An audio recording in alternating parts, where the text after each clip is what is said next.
Yes, so anyhow, the reading from the contents of my diaries, anybody in the mention now here are the original people that are involved who might also want to be as witnesses.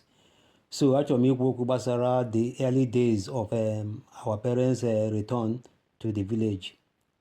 So before Papa anyị alụmakwana to the village, arrangement Mike pụtụrụ up wụ that na anyị ga-eme arrange ndị doctors ọ ga-abịaba na-enye treatment to our mom.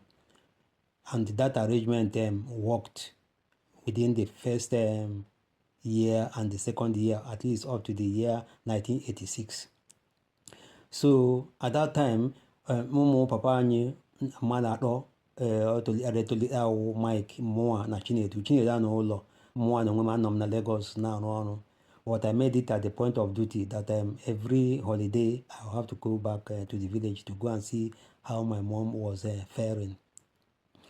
So, and Mike Onweke Awano, onye nọkwanụ at the position of almost like the president of Nigeria.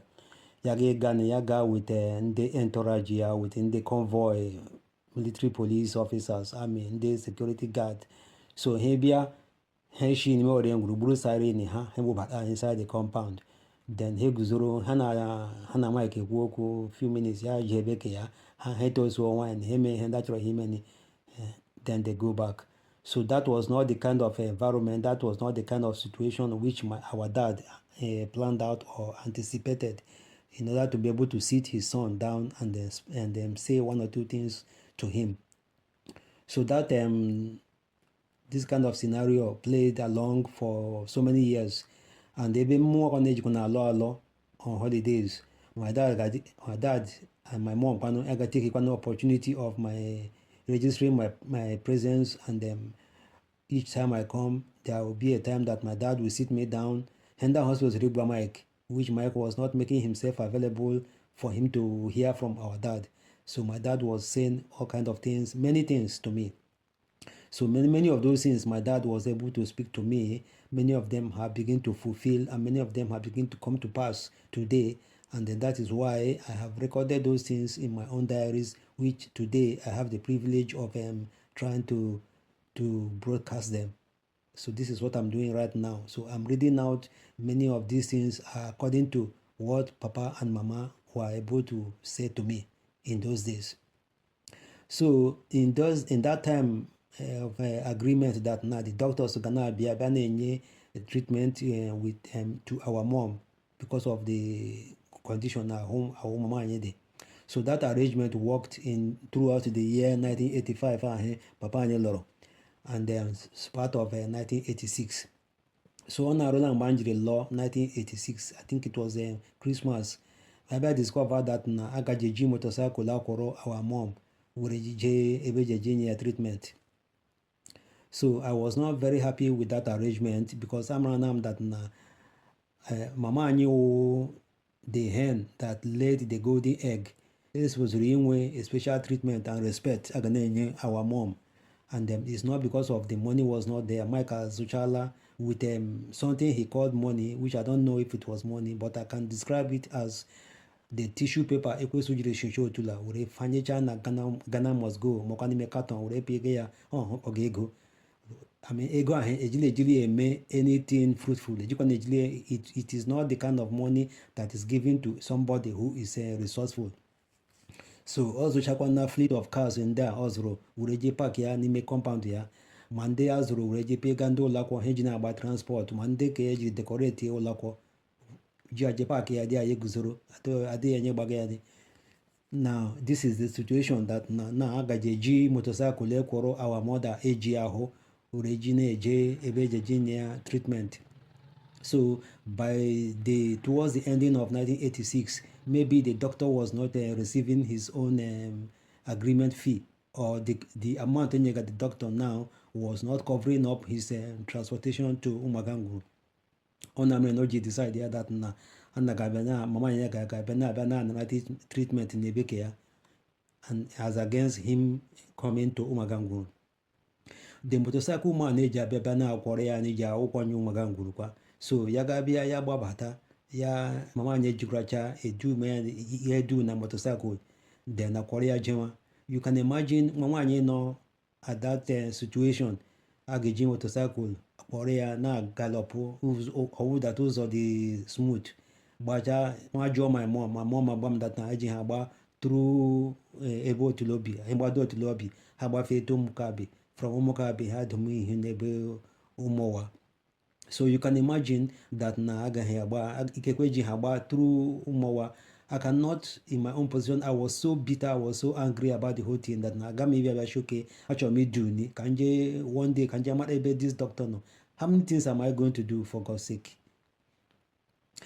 Bịa recollect here that na anọ m na Lagos during the days mama m ji agbara ọtọ na street ndị compound ka bịa Chukwudi mama ya ti she bla bla bla ma gbara meje meet my mom 2 or 3 houses away na she ba he drag my mother nke ọgbọtọ kpọbata ya inside the compound, inside the room anyị bi gbachigide mama m ụzọ dị aga m idugide my mom inside the bedroom gbachigide ya ụzọ aga m ịnọdụ ya ntị papa anya bịa kọwa aka shaya baala mana nwoke hapụzie my dad to take care of our mother.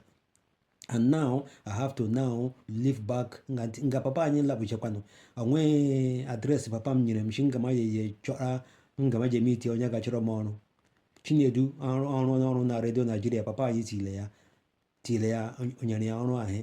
Then Mike arụ n'ọrụ na NNPC papa anyị nyere ya ka ya baa ọrụ na NNPC. So mụ na enwe papa anyị ji lakpuo, he left me with nothing. Even 1 month rent papa anyị dịkọ hapụrụla m because I'm on condition papa anyị ji lakpuo. Papa anyị went even without penny. So that aspect didn't have to bother me. But now for me to be able to leave whatever I'm doing, the little job I'm doing, nwa bịa hapụkwa ya now bịa gbuo na village ya bịa shachọ m ịbịa na-edugide ma our mother na azụ motorcycle iji ji na-eje ebe a ga-eji gba ya treatment. I didn't see that. I was so bitter about it. So that is the situation. But now yaruma the whole of ụmaga anụ mọfaka ja dagaru n'ụmaga ngwuru onwe otu onye ka nwere ike ishi no, this is not the right thing for this family to do.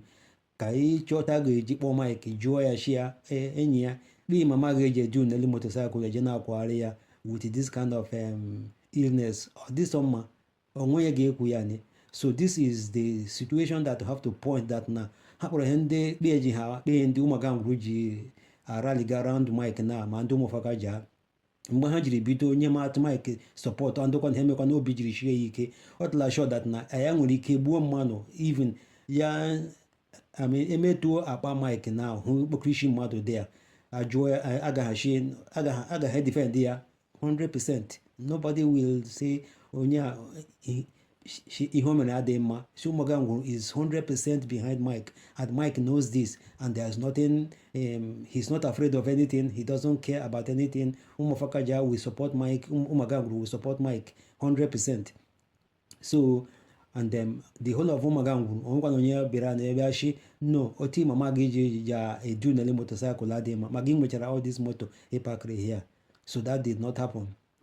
So ahanga jikwana jiji with akwa a relevant connection to that wo hapa around Finland. They annoy him 6 months ma hustle because onye ba akwa na onye ji ready hustle na la bekee ge bata onye wa ahụ ndị ọzọ mega nga hemba akwa na Finland bebe ahụ that na ndị Nigerians mega adioshi ha zunga dịkwa no wayo ha bụ gadi 419 na dey it all just like inweta mini job ha rụọ ya ha save ego ha zụọ moto dị cheap ha jezo engine ha zụọ another vehicle dị cheap makwa na ga ha zụ moto atọ ọ dị cheap ha egbukachi abụọ were agha juma inside one send ya to Nigeria ụmụnne ha na-atakwana ya recha ya akwụkwara ha ego ha ejikwa ya jezu akwanụ from 2 vehicles to 3, from 3 to 4, from 4 to 5. That is how they develop. But more echekwa that na cancel kwanu ha mee ha emega kwanu something that is okay. Another him 6 months zo that boss package ya zo adi anybody mana Nigeria no he gbasara engine ije so adi engine pieces ga he meja zo electronics. So mesoro ha je ebanye ja zo cheap electronics. So mazucha electronics nda he gajucha ya inside that boss.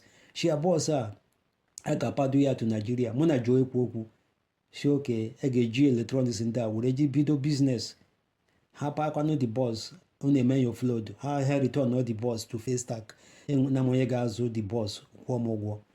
So anyị made that agreement. So mgbe nna ji eje ịkpado the boss na ebe ke Mike akpadola ya the next thing Mike mere wee sizie the boss. The time mụ na ya kwuru okwu ya shi m papa anyị ọhụ nọ na village adị moto hụ nwere ọhụmeje zo moto jeje pịga ndị Yoruba. Makụm ya shi ya adị moto nzula nje pịga ndị Yoruba. I bought it for business. Nchọkọta izu moto were pịga ndị Yoruba ọwụ within 6 months of my arrival in Finland. Onwebe ejuru shi how far are you doing? Agara tila m akwụkwọ for asylum application m. I don't know what the decision was going to be. Adịkwenye jụọ m ya ni. So mụ na ya bido bịa zọma the moto ahụ zọ until meji police were ejijinara ya the moto. But here it was in that situation of our mother. Ha kpọrọ fleet of cars ndị ahụ ọ zụchara. He could not surrender one or provide a driver ọ ga-eji bịa na-akwọrọ our mother were ji na-enye ya treatment ebe ejeghị njeje gba ya ụgwọ ụra.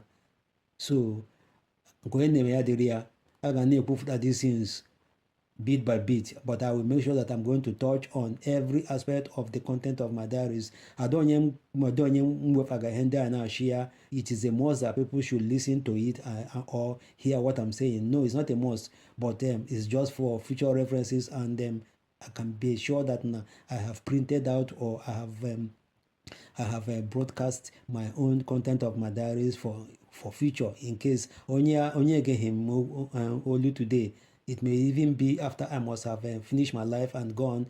This thing will still have to remain and then make some references to what might be the situation at that particular time. But for now, thank you for listening.